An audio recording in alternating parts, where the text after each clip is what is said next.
Here's a short framework. Cultural Marxists are obsessed with power, cronies are obsessed with pull, capitalists are obsessed with ability. Let's compare. Notice what the main goal becomes if you fixate on each one of these three. Power.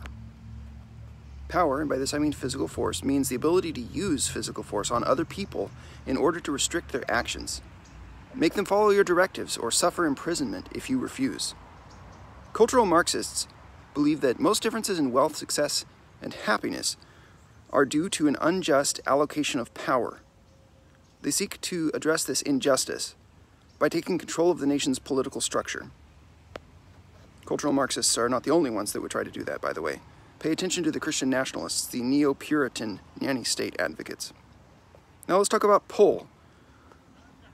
Who is trying to get pull? Well, pull means the ability to get people to do what you want because you can pay them to do it or threaten if they refuse. In a society that puts power, force, under objective control, think about what the limits are and what you could do with pull. Sure, you could bribe somebody. Sure, you could blackmail somebody, but that's about it. Perhaps you could cause a miscarriage of justice by bribing someone. But you don't have the ability to put your competitors in jail. When it comes to accepting this premise that most differences in wealth, success, and unhappiness are due to unjust allocation of power, a lot of people are going to try to use force to right these injustices.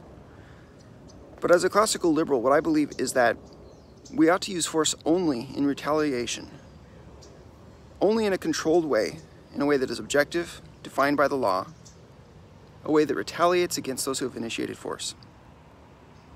Those who are trying to use force in order to Christianize the country, or in order to make the country's economic inequalities go away, these people are initiators of force, and they are using force in an inappropriate way.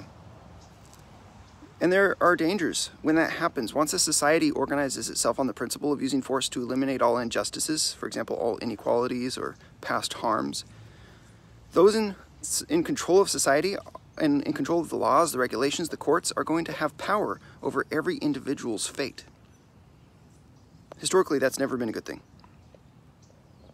Therefore, if you accept and act upon these cultural Marxist premises, you're going to eventually move your society away from liberty and toward a fixation on power, force, blood, whips, guns, prisons, taxes, regulations. That's going to be the consequence.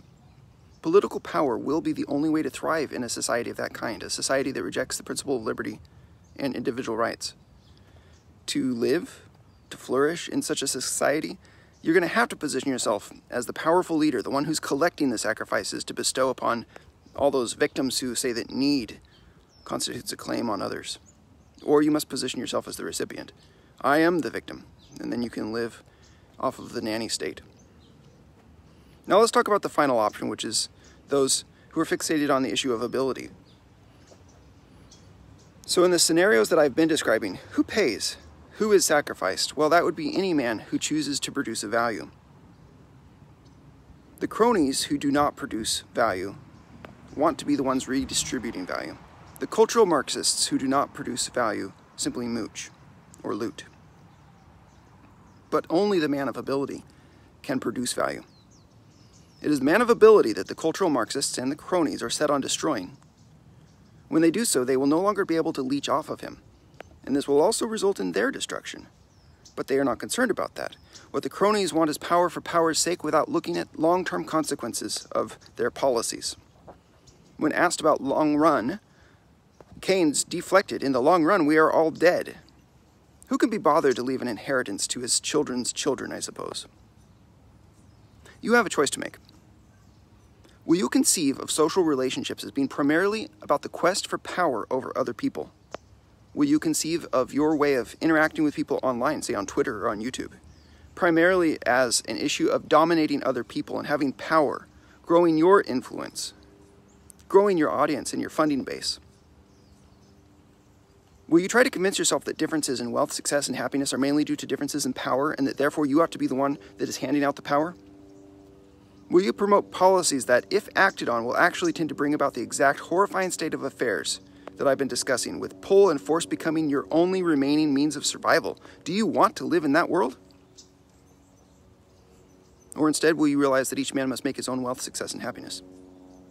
And the life that I'm talking about, human life, man's life on earth, requires that man be free from those who would seek to impose physical force on him. Will you promote the policies that make human life possible, namely the rule of law, the limited government, economic liberty, individual property rights that are inalienable? America today is a picture of what the subhuman vision of existence looks like. Isn't it time that we try something more human?